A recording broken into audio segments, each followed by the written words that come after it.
Assalamualaikum. Bagaimana kabar anak-anak hari ini? Ibu doakan kita semua dalam keadaan sehat walafiat. Anak-anakku, dapatkah kalian mendengar suara burung-burung yang berkicau di pepohonan? Indah bukan? Kita dapat mendengar bunyi dengan baik karena Tuhan telah menciptakan organ pendengaran, yaitu telinga. Oleh karena itu kita wajib bersyukur atas nikmat yang kita dapatkan. Nah, anak-anakku, hari ini kita akan mempelajari tentang bunyi. Mengapa bunyi dapat kita terdengar oleh telinga kita? Itu sudah dibahas dalam materi Bu Feni pada materi sebelumnya tentang indera pendengar telinga. Nah, saat ini kalian akan mempelajari tentang sifat-sifat bunyi. Salah satunya adalah pemantulan dan peredaman bunyi. Mari kita ikuti. Nah, anak-anak, sebelum kalian belajar tentang pemantulan dan peredaman bunyi, mari kita mencoba mengingat kembali materi dari pengertian bunyi. Bunyi adalah getaran yang merambat sebagai gelombang melalui media padat, cair, dan gas atau udara. Bunyi dapat kita dengar dengan jelas karena dipengaruhi oleh frekuensi dan amplitudo. Nah, frekuensi itu apa? Frekuensi bunyi adalah getaran yang terdengar oleh manusia dengan standar 20 Hz hingga 20.000 Hz. Sedangkan amplitudo adalah simpangan maksimum dari suatu gelombang yang akan mempengaruhi kuat lemahnya bunyi. Semakin besar energi yang dipancarkan, semakin kuat bunyi yang didengar.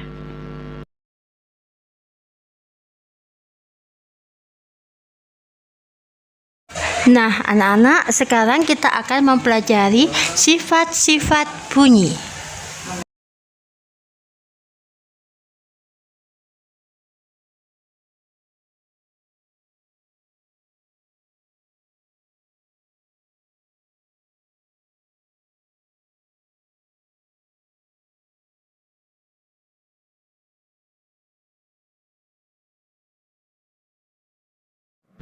Bagaimana sifat-sifat bunyi?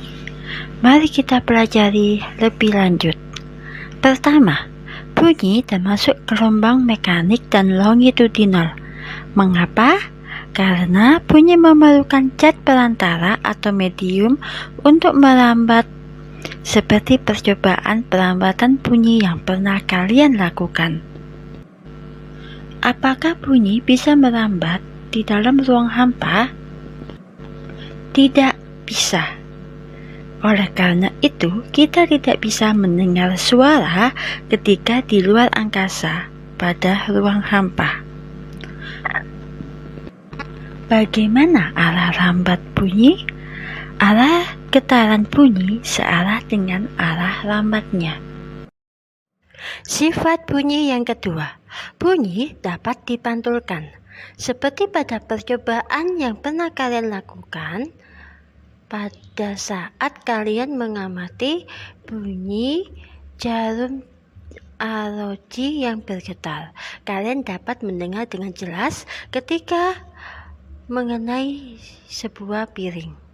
Nah, apabila bunyi mengenai permukaan benda padat yang keras, maka bunyi dapat dipantulkan kembali. Oleh karena itu, kalian tidak usah heran jika pada saat percobaan kemarin kalian dapat mendengar bunyi jarum arloji dengan baik. Nah, pemantulan tersebut ternyata dapat menyebabkan seperti suara yang seolah-olah bersautan.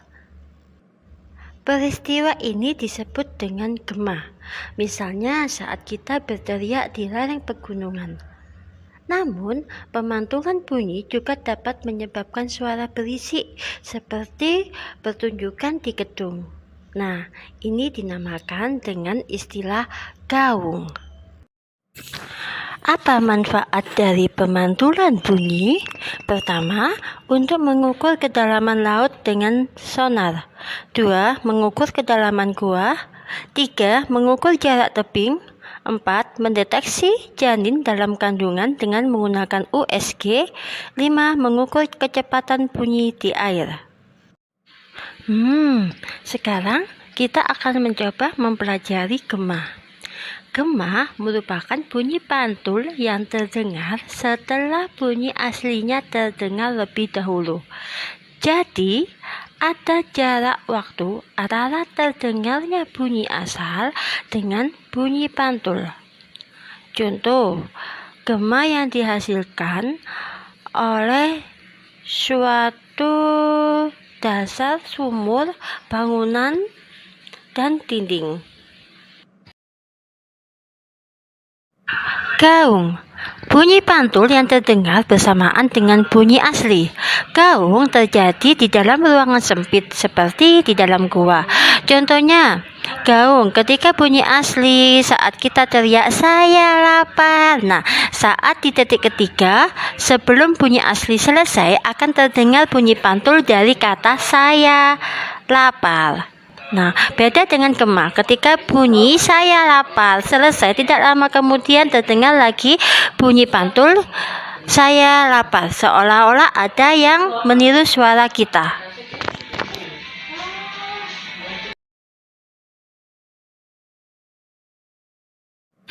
Sifat bunyi ketiga, bunyi dapat beresonansi. Resonansi adalah peristiwa ikut bergetarnya suatu benda karena getaran benda lainnya. Contoh, saat bergetarnya garpu tala ketika garpu tala lainnya digetarkan. Nah, syarat terjadinya resonansi, frekuensi benda yang bergetar sama dengan frekuensi sumber getar. Namun, ada kerugiannya, misalnya saat pecahnya gelas karena getaran oleh bunyi yang sangat keras. 4. Bunyi dapat dipantulkan, seperti pada peristiwa gaung dan gema. 5. Bunyi dapat diserap, sehingga kita tidak bisa mendengar bunyi tersebut. Contoh, penggunaan busa atau karpet di ruang studio agar kedap bunyi. Atau kalian pernah menjumpai karpet di seluruh gedung bioskop? Kenapa? Karena bisa meredam bunyi. Mengapa busa dan karpet bisa meredam bunyi? Karena busa atau spons memiliki pori-pori yang sangat kecil dan tidak merata. Ketika bunyi masuk ke dalam media tersebut, yaitu spons, busa atau karpet, bunyi tersebut hendak dipantulkan. Namun, bunyi tersebut tidak bisa keluar karena terperangkap oleh pori-pori yang sangat kecil dan tidak teratur.